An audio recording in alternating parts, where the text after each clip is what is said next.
जय श्री राम। स्वागत है आपका वीएन स्टडी एकेडमी में। मैं हूं प्रीति मिश्रा और आज इस वीडियो में मैं आपको बताने वाली हूं अल्फ़ाबेट को याद करने की कुछ आसान ट्रिक। ठीक है, कि आप जो है एग्ज़ाम में किस तरीके से अल्फ़ाबेट आपको याद रहे और आप कम से कम टाइम में अपना जो है रीजनिंग आसानी से कर पाएँ या अल्फ़ाबेट के क्वेश्चन आसानी से कर पाएँ। ठीक है, तो अल्फ़ाबेट जो है याद करने का अपना अपना तरीका होता है। अगर मैं आपको ये बताऊं कि मैंने कैसे याद किया था तो कुछ तो ट्रिक थी, ठीक है, और कुछ जो है जैसे कि मेरा नाम पी से है, ठीक है, प्रीति मिश्रा, तो मैंने ये अपने माइंड में फिक्स कर लिया था कि मैं जो हूँ 16वें नंबर पे बैठी हूँ, क्योंकि पी जो है वो 16वें नंबर पे है अल्फ़ाबेट में।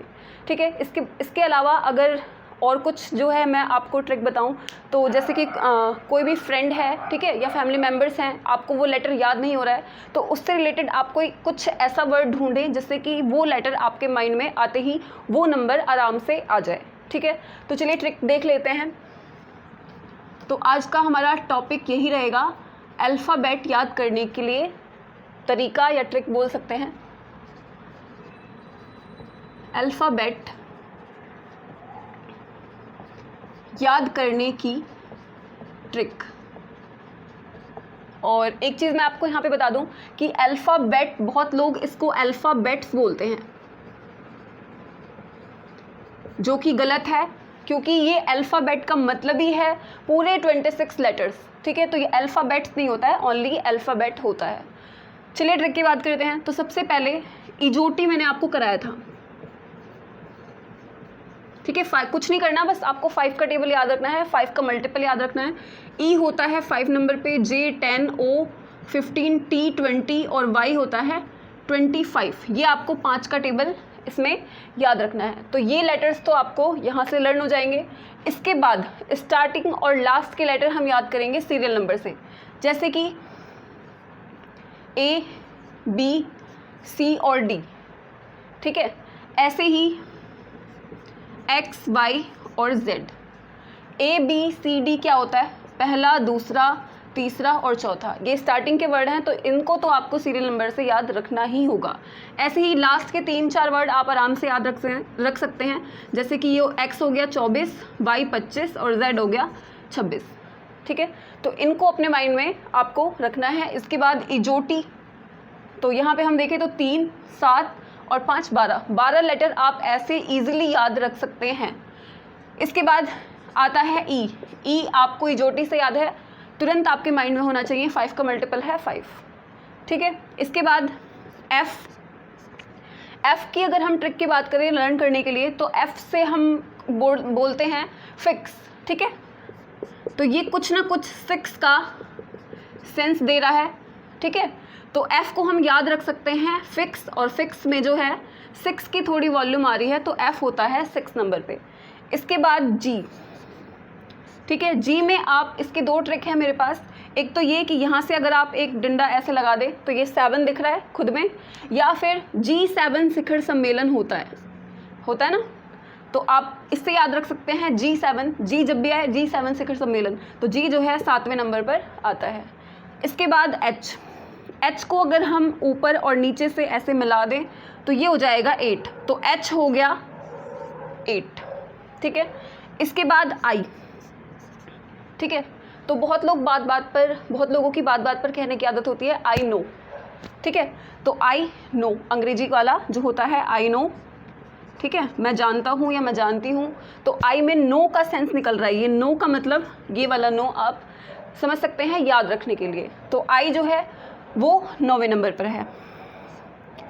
इसके बाद जे, इजोटी से पता है। ठीक है, जे 10वें नंबर पर है। इसके बाद के आपको ऐसे याद रखना है कि अंग्रेजी का 11वां अक्षर क्या होता है? के होता है। ये आप एक सेंटेंस के थ्रू याद रख सकते हैं। ठीक है, कि जब भी के आए तो आपको याद रखना है कि अंग्रेजी का 11वां अक्षर के, या जो के है वो अंग्रेजी का 11वां अक्षर है। इसके बाद एल। ठीक है, तो एल जो है 12 नंबर पे आता है, 12 नंबर पे आता है। तो इसमें अगर हम 12 की स्पेलिंग लिखें, ठीक है, तो एल 12, तो थोड़ा सा इसमें 12 की सेंस आ रहा है एल को बोलने में ही। तो जैसे ही आप एल बोलेंगे एल 12। ठीक है, इसके बाद एम और एन, इन दोनों को हम ऐसे याद करेंगे कि m जो है 13 नंबर पे है तो n किस नंबर पर है, 14। या फिर हम कहते हैं ना कि ये तेरा ये मेरा, इस टाइप से करके। तो m अगर 13 है तो n किसका है, 14 है, उससे बड़ा है। ठीक है, तो इन दोनों को आप इस तरीके से याद रख सकते हैं। इसके बाद o इजोटी में ऑलरेडी है तो इसको बताने की ज़रूरत नहीं है, 15। इसके बाद p का मेरे पास कोई ट्रिक नहीं है, मैंने p ऐसे याद किया था कि मेरा नाम प्रीति मिश्रा है, तो मैं जो है 16वें नंबर पे हूँ। तो आप भी याद रख सकते हैं कि जिन मैम ने ट्रिक बताया है उनका नाम p से है तो वो 16वें नंबर पर है। इसके बाद q की ट्रिक ये थी कि जो क्वेश्चन है, ठीक है, जो भी आपको समझ में नहीं आ रहा है वो क्वेश्चन कब पूछना है, 17 को पूछना है या 17 तारीख को पूछना है। तो क्वेरी या क्वेश्चन जब भी क्यों आए या कोई सवाल पूछता है क्यों, तो 17 को आना, चलो ठीक है।